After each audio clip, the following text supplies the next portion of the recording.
Hey, Fred. Hey, John. How you doing, bud? Good, man. Good to see you. Good to see you. Yeah, always. We always like doing our Fred John, and you're Fred. and you must be John. I'm John. By process of elimination. We're going to have some fun today. We're going to do some fortune cookies.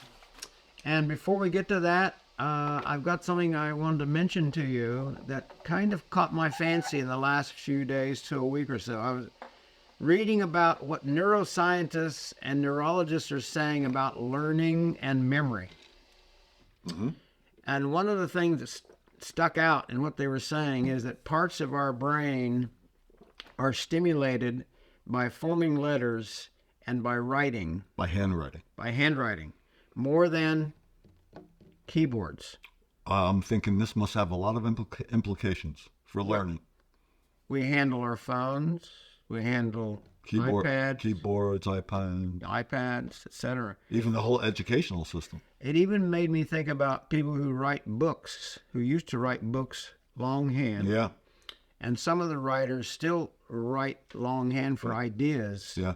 And then they transfer it to a keyboard. Right, but they write with the pen first. Yes. Or they go from writing to audio for stimulating memory. Yeah. Interesting stuff. Interesting stuff. And the EEGs, the electroencephalograms that are done by the neuroscientists, show that whenever people are forming letters and handwriting, that there's more brain activity on the EEG tracing than whenever they're forming letters or utilizing keyboards. So this has been proven scientifically. Yeah. Especially EEGs don't lie. Yeah, right. They're showing the electrical impulses and activity of the brain is more active. More active, whenever you're writing. Which creates new neural pathways and connections and must improve learning. I'm guessing it must improve learning. And memory. Ancient kings in Israel and centuries ago, rulers would write out the laws. And laws were handed down verbally, then by tablet or by writing. Papyrus, all that. Yes. People would read the writing. Right.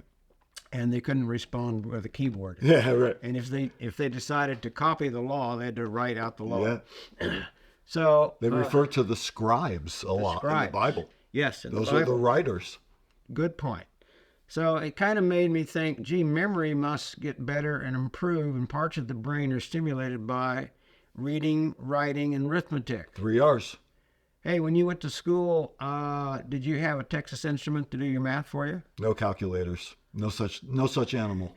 Did the teacher fuss at you whenever you didn't cross your T when you were forming your T? Oh, they were sticklers for grammar, penmanship, although I never got good at it as much as I tried to practice. So I guess the bottom line there, Fred, is that who knew that maybe handwriting, writing letters, sending Hallmark cards or some kind of card to somebody, people love mail. As far as I can see, my grandkids love mail. When they see their name on an envelope. I sent a lady friend of mine a Valentine's Day card, and I bought it purposely with a beautiful front cover. Yeah. Very beautiful colors, and blank on the inside because I wanted to write my own note. Oh, cool. There you go. Yeah. I often, my wife makes fun of me, but I'll buy a card that I think is appropriate for somebody or my grandkids or my daughters, and I always add to it. I always add something more personal. I always do, too. So with that in mind... You mentioned something about a mea culpa. Yeah, the mea culpa, Switching gears here. Yeah, what I have to tell our audience, I made a boo-boo. I was doing research on Martin Luther King, and we were talking about loneliness, and I referred to Martin Luther King as being assassinated in 1963, and I know that's wrong. He was assassinated in 1968 in Memphis in a hotel. At a hotel. Yeah, balcony. So I wanted to... Yeah. That was the episode we filmed on Martin Luther King Day. It was MLK Day. And, honest mistake. You got it mixed up with... well, I got it confused. Because he ended up getting assassinated in the same year as Robert F. Kennedy, not J.F. Kennedy. Yeah, correct. Okay. Yeah, and I think 1963 stuck in my head because that's when he gave the I Dream speech. I have a dream speech on the Washington Mall. Yeah, in D.C. And so I was thinking of that whenever I mentioned his death. Let me be the first to forgive you. Thank you. I forgive myself. So what about something from the sublime to... The ridiculous. Or not ridiculous, but from the serious to fun. Correct. And this is our second episode using Chinese fortune cookies, which we have not previewed. We're just going to be cracking open the cookies. We don't know what's in there. And seeing what they say. Want to empty them out? Like I said, I think in one of the other episodes, Fred, on fortune, or the other episode on fortune cookies, I'm not sure how much we can learn because between the two of us, there's about 120, 30, 40 years of wisdom. But we may learn something. We may be able to impart some kind of wisdom to our audience. Yeah.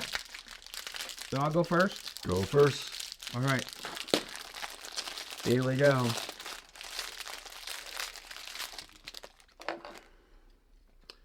Crack it open, see what it says. Crack it open. Make a mess on the table. Yeah, The maid will clean it up. A friend will soon be calling on you for help. That apply to you? Well, you and I talk almost every day, and I'm not aware of anything right now that, I need to call and ask your help for. But having that being said, you're almost always some kind of help to me, even if it's just being my friend and communicating with somebody on a regular basis. We talk about the power of connection. You and I, we don't only talk when we have film days. We talk almost every day. All the time. Yeah. So maybe you have another friend who's going to be calling you, another friend in need. But there's an old saying, excuse my language, a friend in need is a pain in the ass. I guess it does underscore that if somebody calls you and they're your friend, they must consider you their friend too. So yes, and if they are calling you to ask for help, that means they trust you. That means they know that you care about them. They feel vulnerable. They can say so. They can make themselves vulnerable and be transparent. Yes. Yes. And we're all about friendships and transparency. From our introductory section. Your turn. Okay. Let's crack it open, folks, and see what she says. Character is who you are when no one is watching. Oh man. You know. That's deep. Well, I heard this. It's funny, they don't attribute the sayings. Sometimes these are saying quotes of famous men and women, Yeah, exactly. And I read this quote years ago. I'll have to look it up on Google. I could be wrong. I've heard it. Just in case our listening audience Googles it and I prove to be wrong. I'm going to Google this later today and see if it's attributed to anyone. But the other thing I want to say about this is, in my own life right now, at age 67, semi-retired, going through some of the struggles I've gone through since my divorce 8 years ago. Mm-hmm. This phrase has come to mind when I've been alone at home, and I've had different temptations. I'm not going to spell those out, but everybody has temptations. Sure. Yeah. And I think of that verse. I say, no one's watching. But I'm not going to, now there are times when I give way to temptation.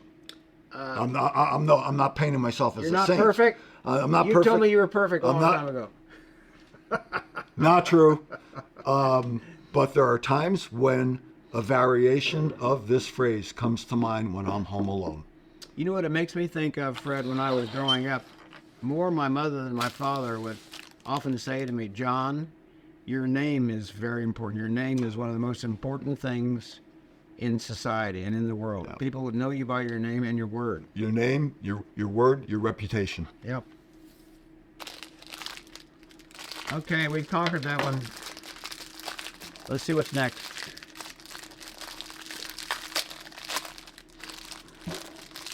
We're going to eat all these after we go out. I wonder if our viewers want to have the numbers for playing the lottery. Sometimes there are numbers on the back. Oh, yeah? Okay, let's see what this one says. Don't feed into the gambling problem. Oh, yeah. Yeah. Oh, truly. Yeah. That does not endure friendships. No. Even a small gift could mean so much to someone today. Well, Fred, I hope that this particular YouTube session will be a gift to someone. Yeah. We've had some responses back to other YouTube episodes where you sent me a copy of it where someone said they had really, their day had been made. Oh, made it their day. improved their mood and everything. Improve their mood. It was when I was talking about my family's restaurant, and this person was from my hometown, and she said that was our favorite restaurant. And she said, I'll just tell the story real quickly, which I shared with you.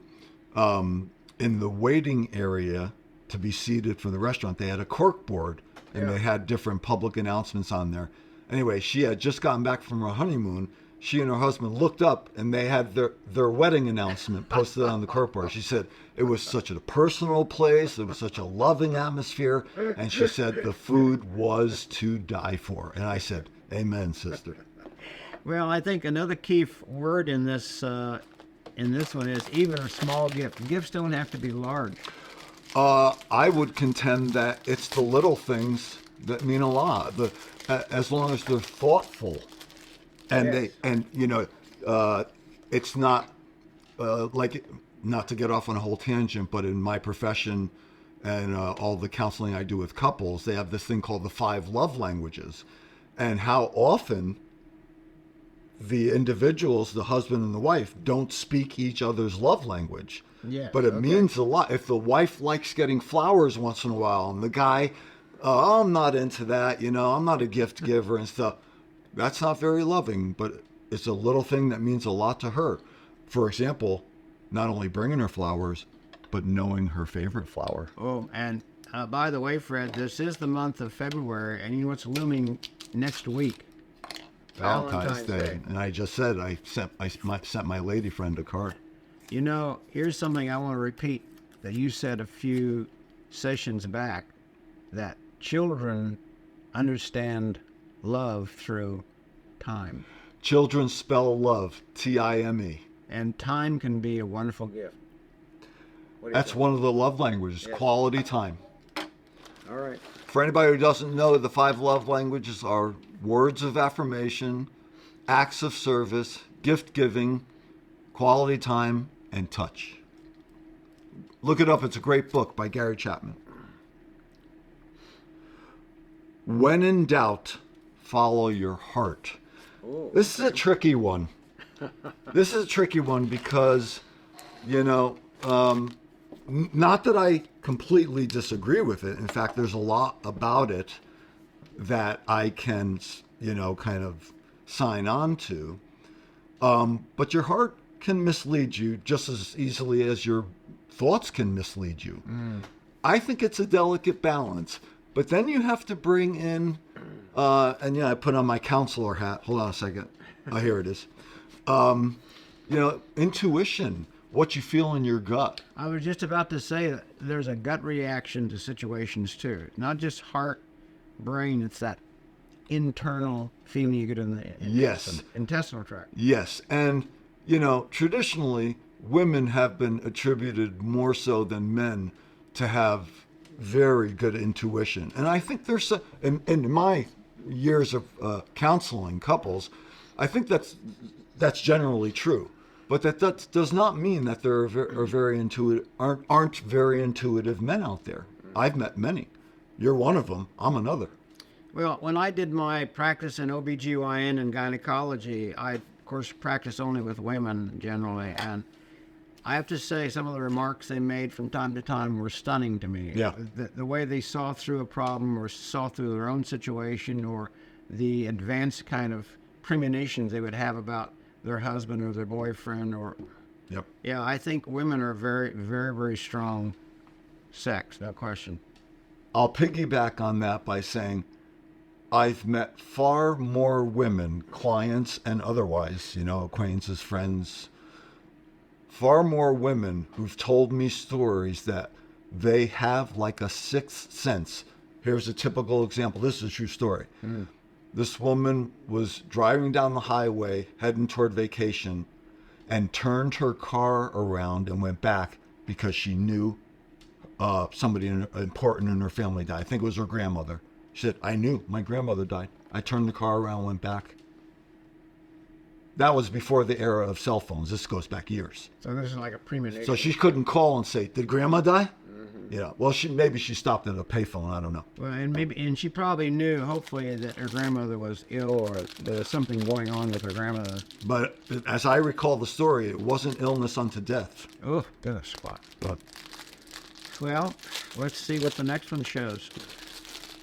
That's very interesting. Kind of fun to make a mess down here. you're going to eat them all anyway. I don't want to. You are going to travel somewhere far away. That should have been for me. Where are you going? I'm going to Italy for 3 weeks in Oh, really? I didn't know that. April into May. I didn't tell you that? April into May. Yeah, late April, and I'm saying 3 weeks. You have how many tickets? I had a friend of mine, he's another Italian, like me. And he said, oh, can you please hide me in your luggage? Fred, by then you're going to be so famous. He will be so famous by then. He's going to need me as a bodyguard. Famous for what? For YouTube. For YouTube. All right, well, let's keep this going.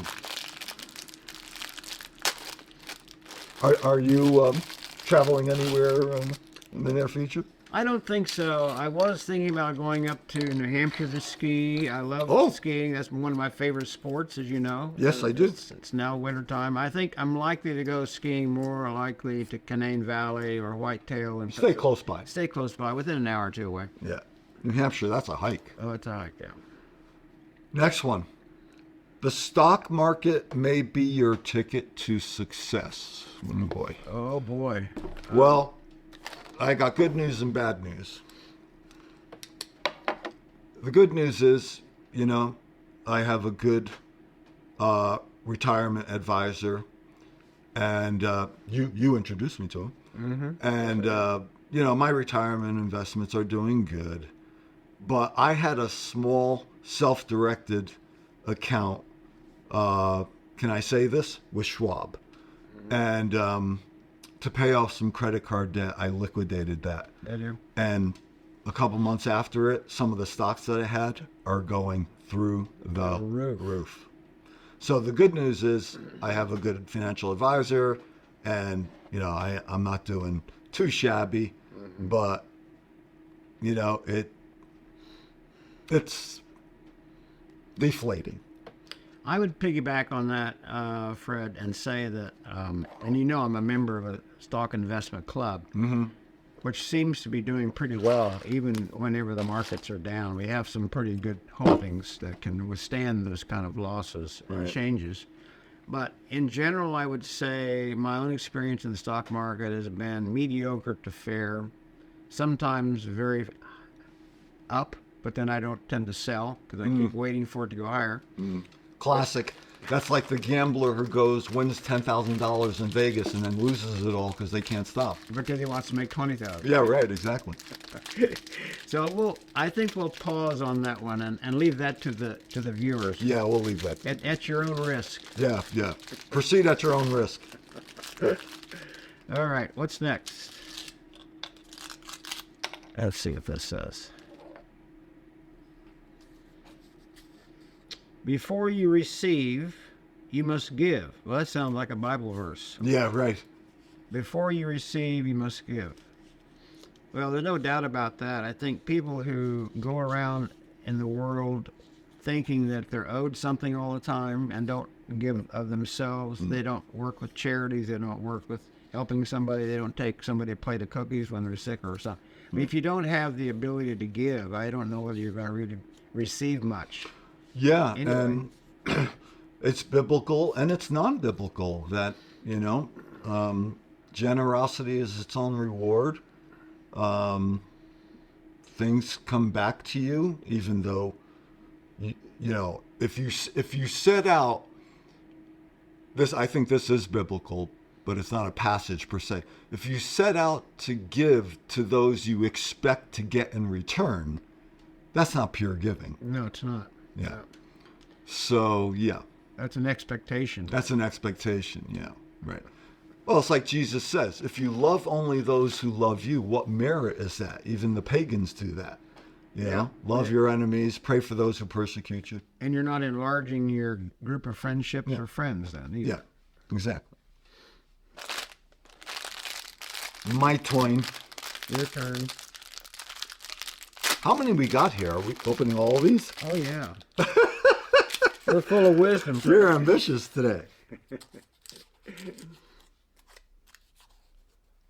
Confidence of success is almost success.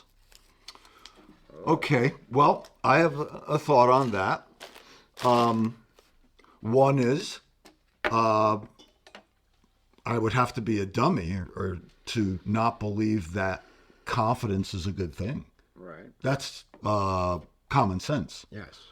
Having confidence is, you know, a real asset in a person's life.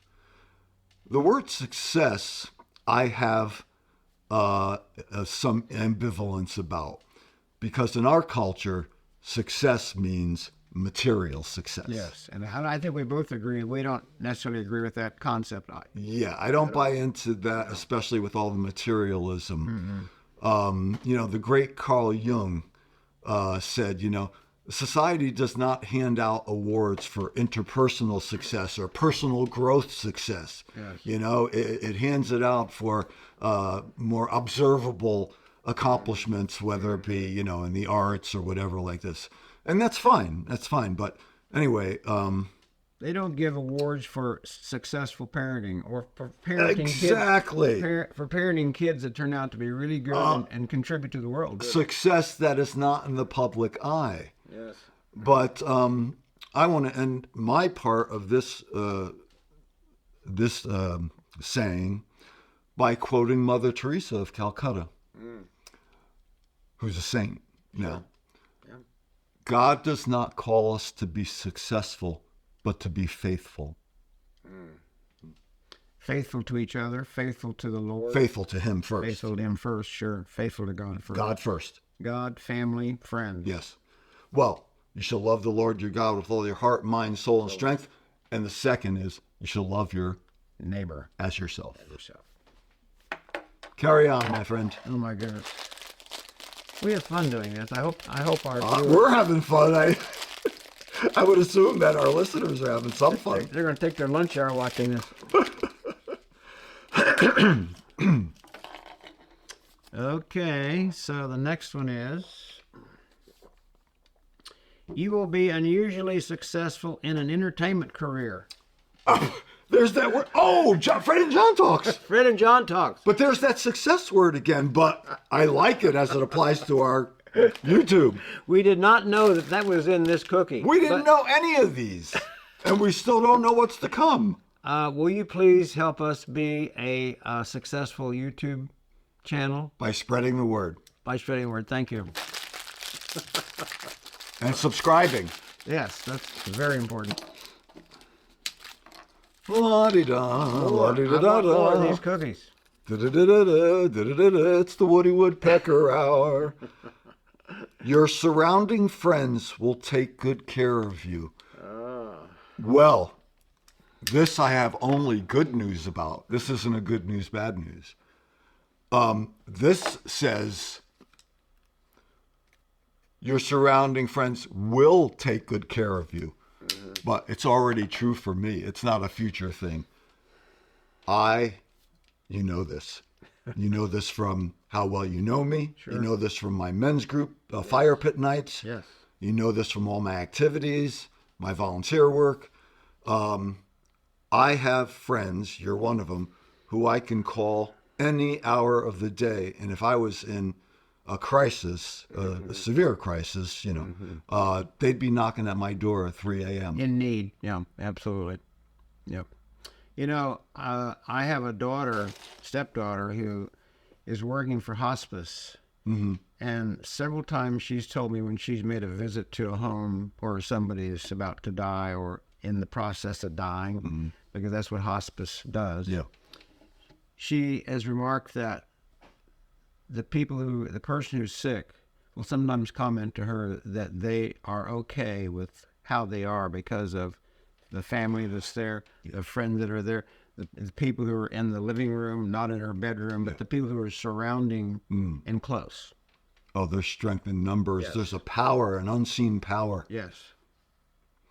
And conversely, going back to all of our episodes on loneliness, there's a void and a vacuum in the life of people who don't have that support. And connections. Support equals connections. Yeah. Other friendships. Okay, Fred. You ready?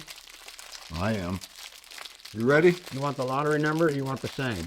Oh, the saying, I never play the lottery. Here's the definition of the lottery. The lottery is a tax on people who are bad at math. I like that. I like that. Okay. Every day is a new life to a wise man. Every day is a new life to a wise man. Well, Fred, I brought a lot of new life into the world. When I was practicing obstetrics, one of the joys of the practice of medicine and obstetrics is pulling and delivering or bringing a baby out and helping them breathe and simulating them and rubbing them down and watch them go from motley colors to a nice pink color. They change color, huh? I mean, it's not quite what the saying says, because it's saying every day is a new life to a wise man, but I consider myself wise or a professional physician, and so the new life to me was rewarding. John, I don't think you could have given a better example. You spent your life witnessing miracles every day. It is a miracle. Yes. And then I'm sure for decades you ran into those people as they grew up. I did.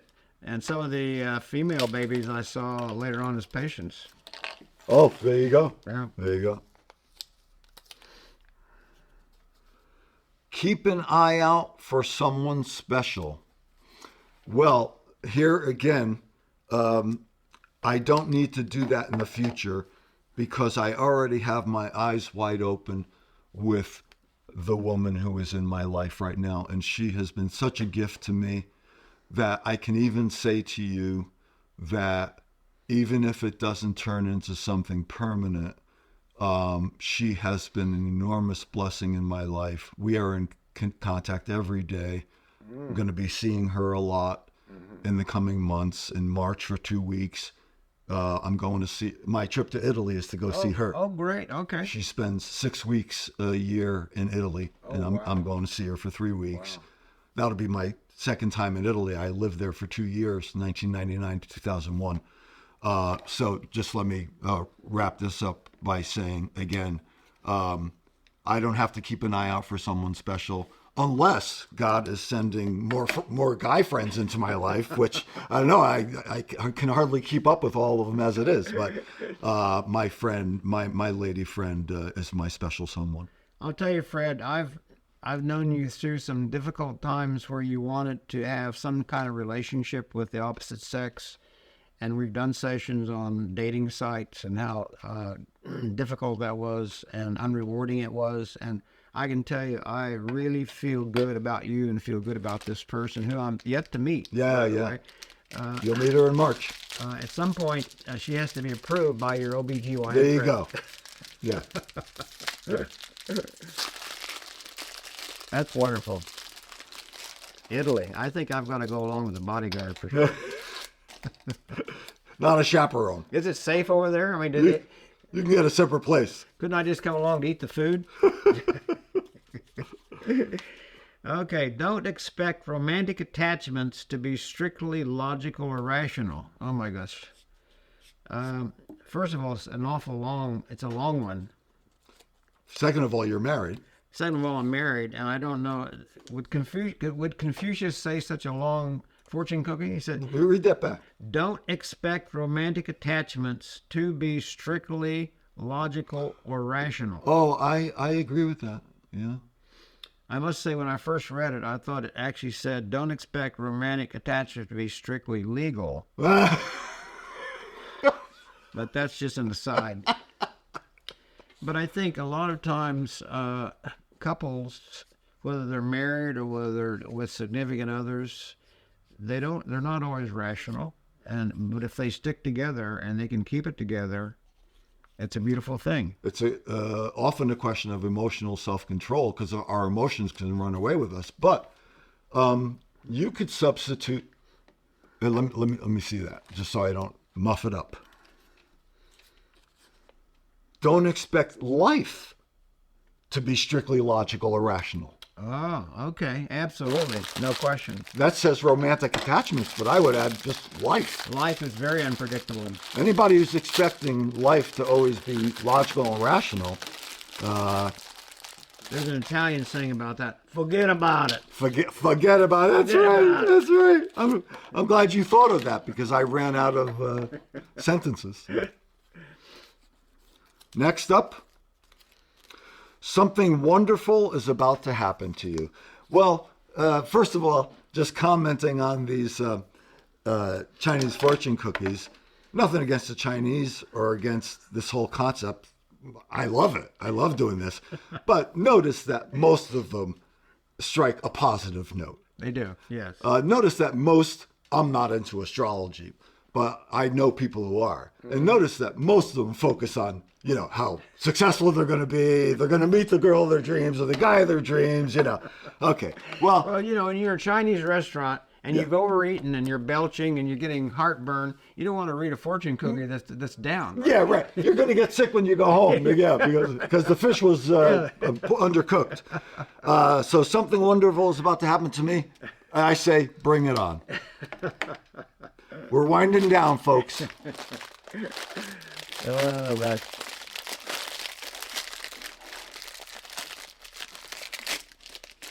Here we go. This will be a good one, I'm sure.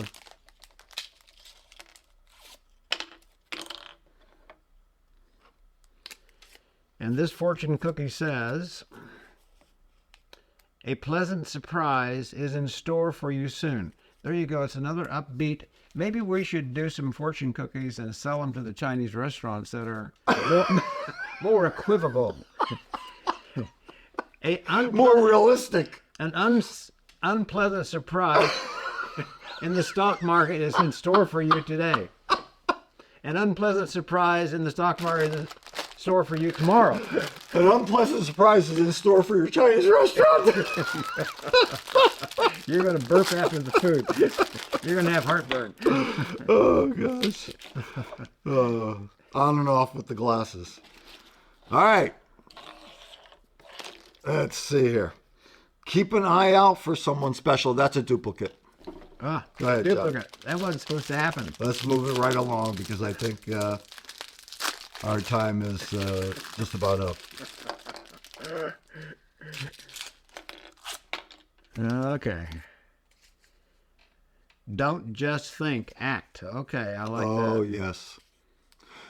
That brings me back to, we talked about this and I mentioned it in another episode of that old bumper stinker. Think globally, act locally. Yes. I don't know how many times I haven't told my children, don't just keep talking about it. Get out there and do something about it. Exactly. Go play. Yeah. As my ex-wife used to say, God can't move a parked car. Oh, well, Now, if God wanted to move a parked car, he could. he probably could. But that's not the way he works. Being a hurricane. He works. Bring a hurricane and move the Yeah, car. well, he works according to the laws that he himself made about the universe. Okay. A parked car with nobody in it isn't going anywhere. Correct. As long as it has a good emergency brake. Right.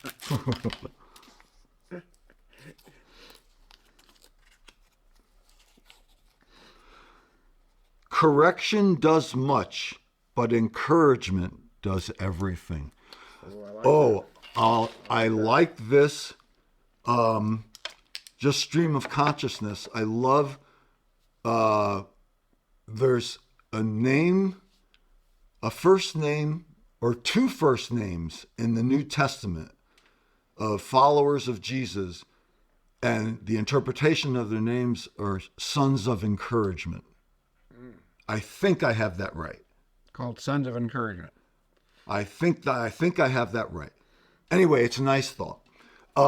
But the second and last thing I want to say about that, and that's my last cookie, is that in my counseling practice, that has been one of the things at the heart and soul of my approach to counseling, is to be an encourager. Mm-hmm. Okay. People often get stuck in being slaves to their fears. People get stuck in depression, thinking that nothing will ever change, they'll never get better. No. People get stuck in their grief, yes. Especially from things like divorce and rejection and yes. loneliness. And I've, from day one, 32 years ago, being a counselor, I emphasize encouraging them and trying to lift them up. There's a beautiful verse. It's about it's from the book of Isaiah, but it's I mean, scripture scholars say it is about the Savior to come. Okay. Yeah, it prefigures, not prefigures. It describes Jesus, and it goes like this: "The Lord God has given me a well-trained tongue, that I might know how to speak to the weary, a word that will rouse them." That's got to be about Jesus. Yes, absolutely. And that makes me think about the tongue and words. One of the biggest complaints I always had from every nurse I ever hired in my practice, including my wife when I was practicing medicine, is hurry up. You're behind time, the schedule, you're behind schedule. And you know why? I used to say, this is my saying, Fred, I practice medicine one conversation at a time. God bless you. One-on-one, sort out the problem, get the diagnosis right, and get the treatment right. First time. You're one of a dying breed. All right, the last cooking. Okay. And then, Fred, you're going to give us a couple of quick tips before we go. Just a couple for the road, right?